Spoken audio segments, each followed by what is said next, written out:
Hello guys! Welcome sa ating mini vlog. So, ngayong araw, galing ako sa part-time and doon kami dumaan sa kabila. So, ayun. And then, naisipan kong bumili ng tinapay ng Filipino na tinapay. Pinas bread. So, Pinas bread. Philippine.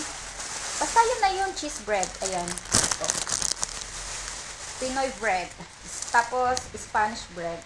Pero dati kasi, gusto kong bumili ng tinapay na yung sa siya, pandesal, ubi pandesal. Masarap yun guys, ubi pandesal na may cheese. Yun yung gusto ko, sobrang lambot na at saka masarap. Kaya lang wala nun. Ito lang yung nandun sa tindahan. Tapos marami pang mga parang monay-monay doon.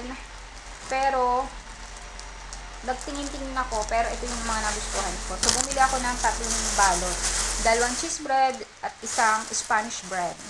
So, yun. Sayang nga eh. Minsan lang kasi kami dumaan dun sa way na yun. Kaya, ayun. Dumaan kami dun and then bumili ako ng tinapay na Pinoy bread. O, diba? O, diba? Pag nasa labas talaga, magastos. Kaya minsan, ayokong lumabas. Gusto ko sa bahay na lang. Kasi nga paglabas ko ng labas, pag may naisip ka na, dumaan tayo sa ganito, ganyan, o bili ka nito, ganyan. O, diba? So, yun. Yun lang, guys. And, ayun.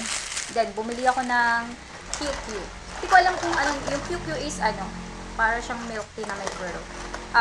May sago siya na may ano tawag doon? QQ kasi ang tawag nito sa ayan guys, QQ. Siya, milk tea. Milk tea na may pearl and then may siya. Yung isa pa.